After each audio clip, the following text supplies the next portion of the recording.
मन की बात सुनते हैं और स्वाधीनता संग्राम के बारे में काफी कुछ जानने का, सीखने का लगातार प्रयास कर रहे हैं। साथियों, अमृत महोत्सव सीखने के साथ ही हमें देश के लिए कुछ करने की भी प्रेरणा देता है। और अब तो देश भर में आम लोग हों या सरकारें, पंचायत से लेकर के पार्लियामेंट तक अमृत महोत्सव की गूंज है और लगातार इस महोत्सव से जुड़े कार्यक्रमों का सिलसिला चल रहा है। ऐसा ही एक रोचक प्रोग्राम पिछले दिनों दिल्ली में हुआ। आजादी की कहानी, बच्चों की जुबानी।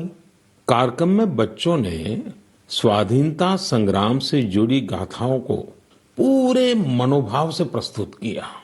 खास बात ये भी रही कि इसमें भारत के साथ ही नेपाल, मॉरिशस, तंजानिया, न्यूजीलैंड और फिजी के स्टूडेंट्स भी शामिल हुए। हमारे देश का महारत्न ओएनजीसी भी कुछ अलग तरीके से अमृत महोत्सव मना रहा है। ओएनजीसी इन दिनों ऑयल फील्ड्स में अपने स्टूडेंट्स के लिए स्टडी टूर का आयोजन कर रहा है।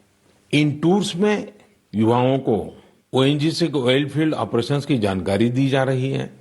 उद्देश्य ये कि हमारे उभरते इंजीनियर राष्ट्र निर्माण के प्रयासों में पूरे जोश और जुनून के साथ हाथ बटा सके।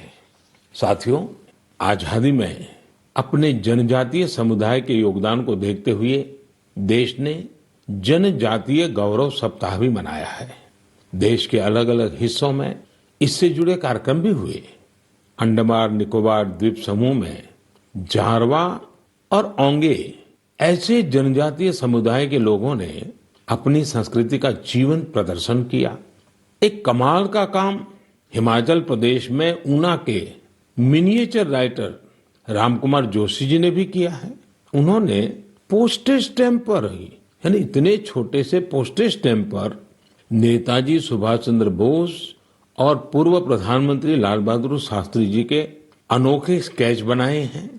हिंदी में लिखे राम शब्द पर उन्होंने स्केच तैयार किए, जिसमें संक्षेप में दोनों महापुरुषों की जीवनी को भी उकेरा गया है। मध्य प्रदेश के कटनी से भी कुछ साथियों ने एक यादगार दास्तान गोई कार्यक्रम की जानकारी दी है। इसमें रानी दुर्गावती के अदम्य साहस और बलिदान की यादें ताजा की गई है। ऐसा ही एक कार्यक्रम काशी में हुआ। गोस्वामी तुलसीदास, संत कबीर, संत रैदास, भारतेंदु हरिश्चंद्र, मुंशी प्रेमचंद और जयशंकर प्रसाद जैसे महान विभूतियों के सम्मान में 3 दिनों के महोत्सव का आयोजन किया गया। अलग अलग कालखंड में इन सभी की देश की जन जागृति में बहुत बड़ी भूमिका रही है। आपको ध्यान होगा, मन की बात के पिछले एपिसोड्स के दौरान मैंने 3 प्रतियोगिताओं का उल्लेख किया था, कंपटीशन की बात कही थी।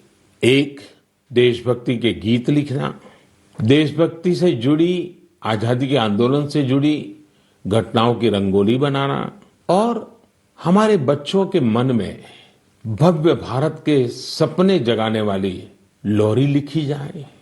मुझे आशा है कि इन प्रतियोगिताओं के लिए भी आप जरूर एंट्री भी भेज चुके होंगे, योजना भी बना चुके होंगे और अपने साथियों से चर्चा भी कर चुके होंगे। मुझे आशा है बढ़ चढ़ करके हिंदुस्तान के हर कोने में इस कार्यक्रम को आप जरूर आगे बढ़ाएंगे।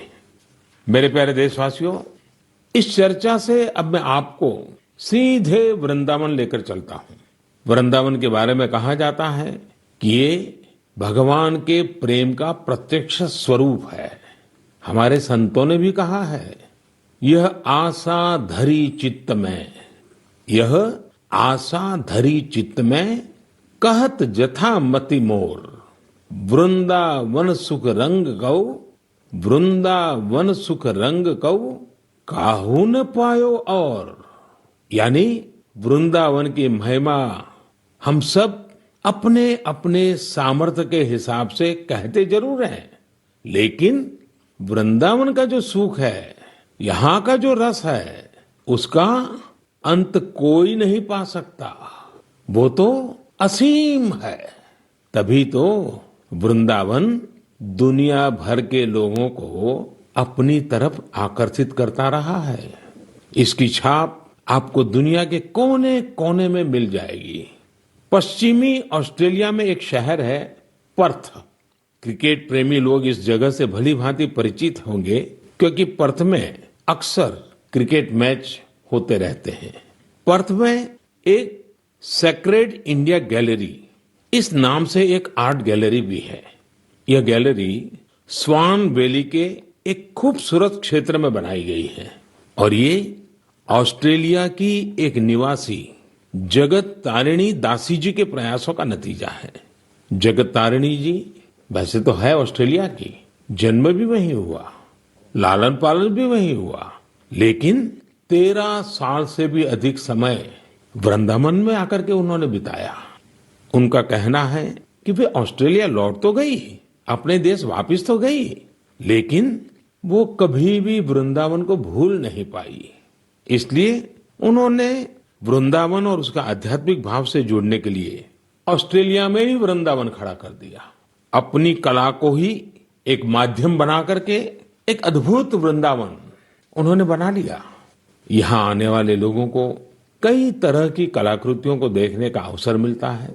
उन्हें भारत के सर्वाधिक प्रसिद्ध तीर्थस्थलों वृंदावन, नवाद्वीप और जगन्नाथपुरी की परंपरा और संस्कृति की झलक देखने को मिलती है।